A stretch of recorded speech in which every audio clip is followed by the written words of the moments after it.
This investigation is sponsored by Skillshare. In the 1920s, Nicholas and Helena Roerich, a mystic husband and wife, took a journey deep into the Tibetan Himalayas under the funding of American sponsors, the true purpose of which remains up for debate. However, there is a legend in Tibet that has existed for thousands of years of a hidden underground kingdom known as Shambhala. Shambhala has played a role in nearly every Tibetan tradition, and surrounding geographic regions such as Mongolia, India, and China have direct mythological parallels to this inner earth civilization of technologically and spiritually advanced, godlike people. The Roerichs, Russian expatriates funded by the Americans, were serious believers in the legend of Shambhala. During their 5-year expedition, they disappeared somewhere in the Himalayas for more than 12 months. No one is sure what the Roerichs actually did in this period of time, with only sparse journal entries describing a sighting of a flying saucer and the receival of some magical stone, among other bizarre events most would label as fantasy.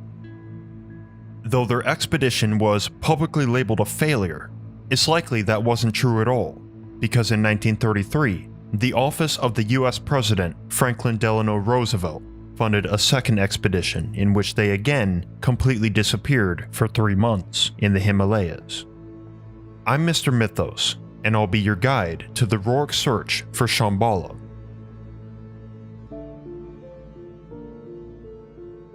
Shambhala has been called by many names in different cultures, the most famous being Agartha. In fact, Shambhala is often said to be Agartha's capital city, Agartha being an extensive subterranean network of advanced civilizations that escaped some cataclysm thousands of years ago. I previously investigated the legend of Agartha in detail, and I'll leave a link to that video at the end. The most ancient Hindu and Buddhist scriptures speak of Shambhala as if it actually exists. It has a specified lineage of 32 rulers, a population of at least 20,000 when the city was built, and a geopolitical history recorded in the ancient Buddhist text, the Kalachakra Tantra. Moreover, it's believed the same civilization was described by the pre-Buddhist religion of Tibet, known as Bon, which states the entrance as being west of Mount Kailash. Despite most Buddhists today asserting that Shambhala exists in a purely spiritual dimension, it's clear that in many early traditions, Shambhala was believed to be physically accessible. It's only a matter of finding the hidden kingdom in one of the most uncharted and extreme regions in the world, the Himalayan mountains.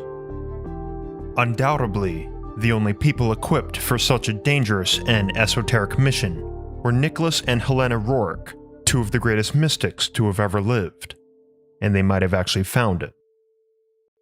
Nicholas and Helena Roerich were incredibly capable individuals. Both were writers. Nicholas was a renowned painter and archaeologist, and Helena was a translator and philosopher. That requires some skills, which you too can obtain through Skillshare, a community with thousands of classes to discover new interests and deepen existing passions. Now, I'm not endorsing that you set out like the Roerichs in search of a hidden subterranean kingdom, but Skillshare teaches everything from travel journaling to wilderness survival. Wherever your journey takes you, Skillshare has the tools to keep you focused and motivated and inspired through any challenge. The first 1,000 of you to click my link in the description will get a 1-month free Skillshare trial, so come join me in this awesome class, Experience the Outdoors, a beginner's guide to watercolor landscapes by Khadija Karachiwala.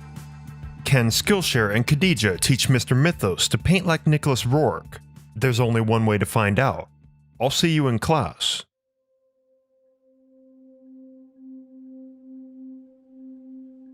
Dressed in the robes of a Dalai Lama, a man many times called the Russian Leonardo da Vinci arrived in the frostbitten cold of Darjeeling, British India, a city of tea plantations and Buddhist monasteries at the foot of the eastern Himalayan mountains. It was December 1923. His name was Nicholas Roerich. Hoisting an American flag tied to a Mongolian spear, he spoke with a thick Russian accent, convincing local authorities that he was leading an archaeological expedition to document the art and culture of Central Asia. This was a half-truth. His journals, paintings, and the bizarre events of their journey provide overwhelming evidence that the Rorik's true purpose was to locate the entrance to Shambhala. With Nicholas was his wife Helena, their son George, and a crew of 6 associates. Their journey would span 5 years, 35 mountain passes, 21,000 feet of elevation, and 15,000 miles of uncharted roads. And by the end, 5 of them would die. The Himalayas are one of the coldest, most mountainous, uncharted, and utterly inhospitable regions on Earth. To make matters worse, a decade prior, Tibet had become an independent war-torn state after the collapse of China's Qing dynasty, and closed itself off from the rest of the world. Foreigners caught in Tibet could expect to be enslaved, tortured, and likely killed. And beyond draconian authorities, the mountains were riddled with bandit groups and rogue warlords. It was less of a family preference than a vital strategy that the Rorik's eldest son, George, was in charge of keeping them alive. On top of being a notable Tibetologist who could speak the local dialects, he was a very skilled military tactician. So they set off. Nicholas documented this journey in 2 separate diaries, one purely scientific and the other highly esoteric. He also created over 500 paintings. And whether or not they knew it, they were being followed and monitored by British, American, and Soviet spies, at least until they disappeared. From extreme winds and scurvy to caravan looters and poison grass which killed their horses, Nicholas's diaries reflected uncertainties as they crossed the Taklamakan Desert. Is the heart of Asia beating, or has it been suffocated by the sands?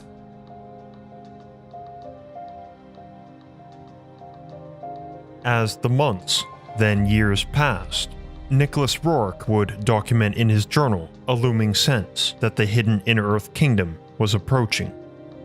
The mountain passes thickened with the bones of donkeys, mules, and yaks.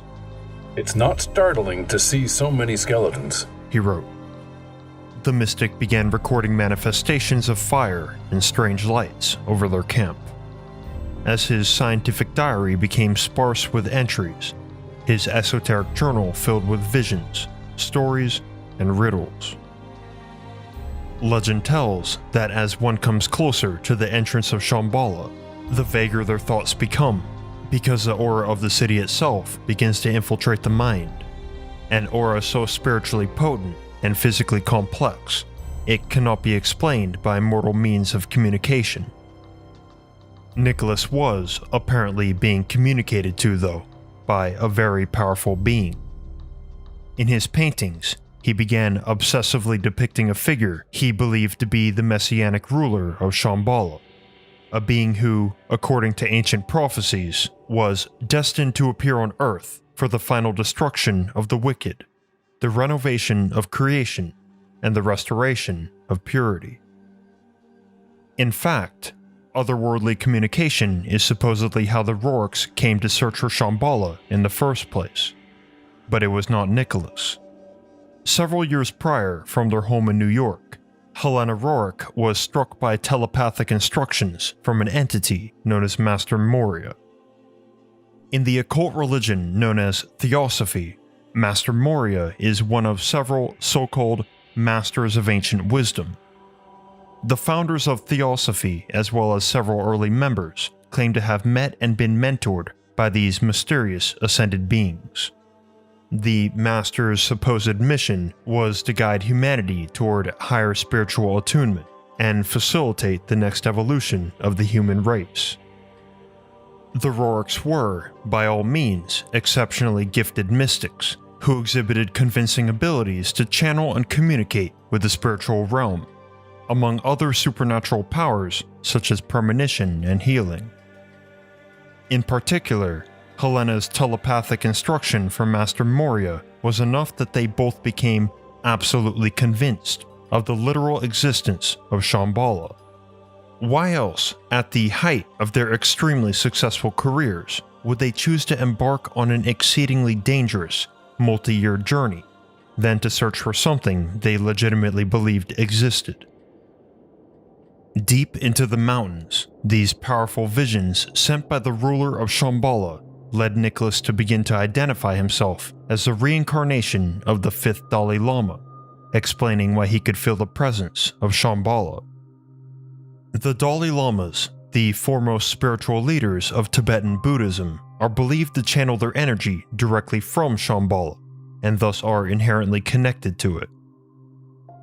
One of the final events recorded in Nicholas's diary was a description of a flying craft, which 7 members of their crew witnessed.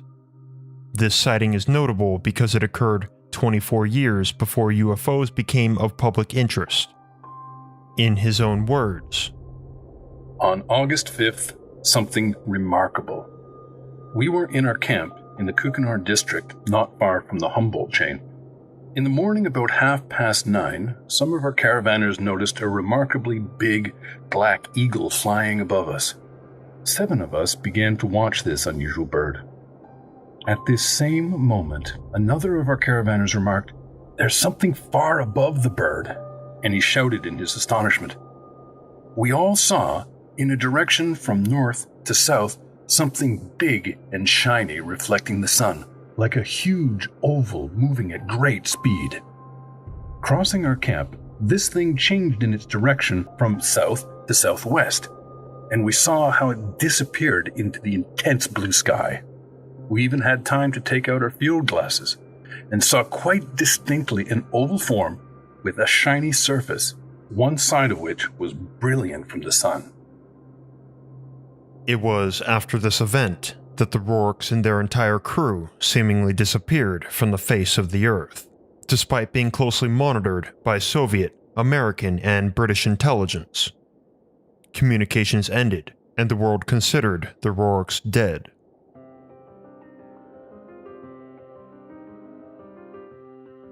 The only source we have for what occurred during this time is Nicholas's diary, which revealed that the last 5 months of their journey were spent in a Tibetan prison camp, where conditions were so brutal that 5 of their 6 crew members would not survive.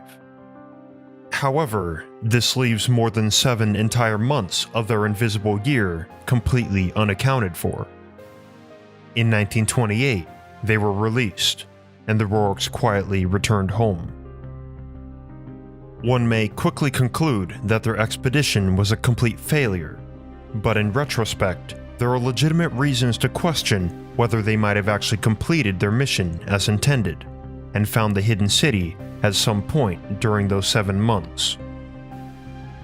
First, when Nicholas's diary was finally made public, there was a rather strange entry recorded in the remote valley of Umon, where an old monk led them to the back of a temple, where a large cave opening was blockaded by carefully cut stones.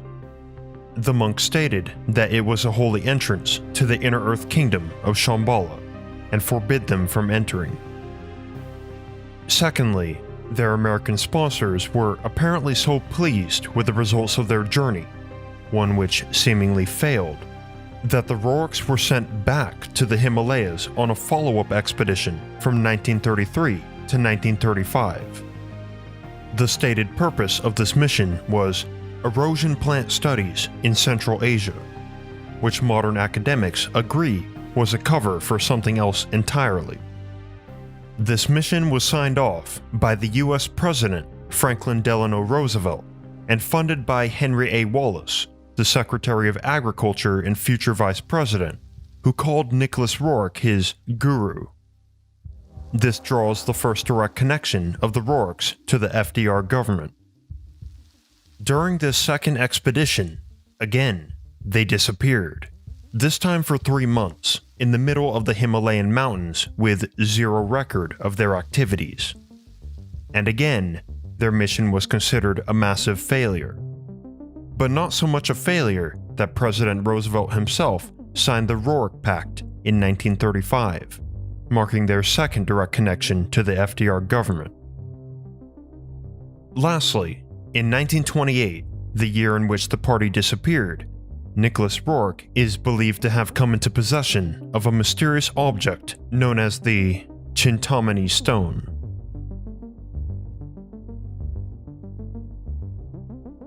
Rewinding back to 1913, 10 years before their fateful expedition, Nicholas Rourke was assisting in the construction of Russia's first Buddhist temple and became very close to the Lama supervising the project, Agvan Dorjiev, the teacher of the 13th Dalai Lama. Their friendship grew so strong that Dorjiev entrusted Rourke with occult knowledge that would ultimately set him on this path: the revelation of a sacred treasure known as the Chintamani, the Eastern equivalent of the Philosopher's Stone. The name Chintamani is Sanskrit, translating to magical stone of another world. And much like Shambhala, the Chintamani is described in the most ancient traditions of India, China, Mongolia, and Tibet. Physically, it is a trapezohedron made of some black stone, which occultists believe to be a meteorite that collided with Earth millions of years ago, believed to have originated from the constellation Orion. Several years before Rourke, the Polish professor and explorer Ferdynand Ossendowski had led a search for Shambhala and Agartha, in which he heard many Sherpas and shamans speak of the powers of the Chintamani. He described a particular encounter with a Tibetan prince, Chultun Beyli, who claimed to have touched it, allowing him a simultaneous glimpse of both past and future. The Lama, Dorjiev, told Nicholas that he wasn't sure whether the Chintamani actually existed, or was simply an ancient metaphor for spiritual attunement. All he could say was that its location was, according to Tibetan tradition, in the King's Tower at the center of Shambhala. Returning to the invisible year of 1928, at some point the Rourkes discovered a remote monastery known as the Trasilumpo Lamasery. Upon entering, Nicholas was shocked to see a massive, tall structure in the middle of the temple. As if anticipating this moment, the abbot of the monastery walked up to him and presented a black gem, 5 inches long, set on an ornate carrying pillow and concealed beneath a veil. Know how to use it, and how not to misuse it, the abbot warned Nicholas. He then revealed the stone's identity, calling it Lapis Exilis, the Stone of Exile, and one of 3 split fragments of the Chintamani meteorite. In the days following, Nicholas carefully examined his Chintamani fragment, guessing it to be made of moldavite, a highly magnetic material used in occult practice, believed to connect to the spiritual realm. In his words, the fragment resembled an electric accumulator, and may give back in one way or another the energy stored within it. For instance, it will increase the spiritual vitality of anyone who touches it, infusing him with knowledge or enhancing psychic abilities. On its exterior, etched in Sanskrit, were the following words: "Through the stars I come. I bring the chalice covered with the shield. Within it I bring a treasure, the gift of Orion." Many mysteries remain regarding this stone, especially as Nicholas is said to have returned his fragment to the Trasilumpo Lamasery several years later, after which the 13th Dalai Lama immediately decreed that all fragments of the Chintamani meteorite must never again leave Tibet, and ordered them to be stowed away in a secret location. The theory goes that any of the 3 fragments of the Chintamani can be used to find and enter Shambhala. So if Nicholas Rourke came into possession of a true Chintamani fragment, it could have been the key he needed to complete his mission and access the hidden kingdom.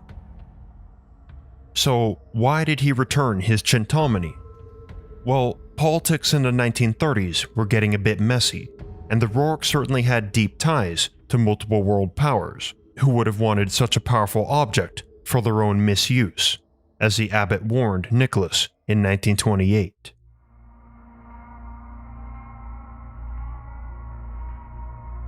As much as it remains up for debate whether the Rorks actually reached Shambhala, there is a rather strong theory that they were double agents, funded by the Americans but searching for the Hidden Kingdom on behalf of Soviet occultists. Scholars of modern Russia and early 20th century history have written at great length on how deeply entrenched the Russian government was regarding the possible resources held by Shambhala, and this stemmed from a growing belief in an ancient Tibetan prophecy. This prophecy describes a future in which humanity has deteriorated from materialism, and the people of the surface become united under an evil king. At this time, Shambhala is foretold to arise from hiding, and the 32nd ruler of Shambhala would ignite a war, employing powerful magical weapons to utterly obliterate the evil king and his forces, ushering in an era of lasting peace between people. As great as peace sounds, these magical weapons became of great interest to the rising world powers: Russia, Britain, Japan, and the US. Many powerful officials took this prophecy literally, including the US Vice President Henry A. Wallace, who eagerly awaited the delivery of the Chintamani fragment, writing in a letter to Rorik, "We await the stone, and we welcome you again to this glorious land of destiny." Though it's true that both of their expeditions were funded by the United States, the Rorks undoubtedly maintained some ties to their mother Russia, and possibly to the head of the Soviet secret police, Gleb Boki, a man obsessed with occultism, and particularly the supernatural aspects of Buddhism. Boki had not only traversed the Himalayan peaks for Shambhala himself, and failed, then organized a large-scale expedition to find the Hidden Kingdom, which fell through, but he also operated a secret Soviet laboratory where Buddhist spiritual techniques were experimented with in an attempt to engineer the perfect communist human being. Gleb Boki was deeply invested in finding the Hidden Kingdom for the knowledge, technology, and magical weaponry that it held, and repurposing these resources for the glory and world domination of the newly established USSR. Though his own attempts at an expedition to Shambhala were thwarted by political rivals, Boki could have found a convenient solution in the Rorks, two Russian expatriates and highly respected mystics, who happened to be planning their own expedition at the right time. Now, the Rorks distrusted the Bolshevik communists. After all, they left their beloved Russia and moved to the US in the wake of the revolution. However, a multi-year expedition across the Himalayas requires as much financial and logistical help as possible. One very questionable detour in the middle of their journey leads credence to this theory that the Rorks were double agents of the Soviets. In 1926, they went out of their way to cross into Russia and visit Moscow. An otherwise nonsensical detour only begins to make sense when one realizes that they probably delivered information and artifacts to the Soviet secret police before continuing their journey. There is no doubt that there was a political aspect to the Rorks expedition, and they very well could have been playing both the US and Russia in order to support their own mystical agenda, which would have otherwise been impossible without these powerful sponsors. In all my research, I can say that the Rorks were not politically motivated people. Both Nicholas and Helena demonstrated immense concern for peace between nations as well as cultural preservation. Nicholas himself received 3 separate nominations for the Nobel Peace Prize, and both he and Helena were instrumental in the passing of the Rorik Pact, signed by President Roosevelt and 20 other nations of the Americas, which established legal precedents that the preservation of culture should always come before military necessity, and obligated governments to avoid the destruction of museums, libraries, and other cultural sites while at war.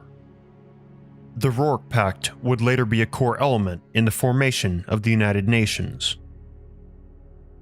Whether the Rorks reached Shambhala they certainly lived the philosophy of his prophecy, to bring peace between people, and for that, the Rourkes should be remembered.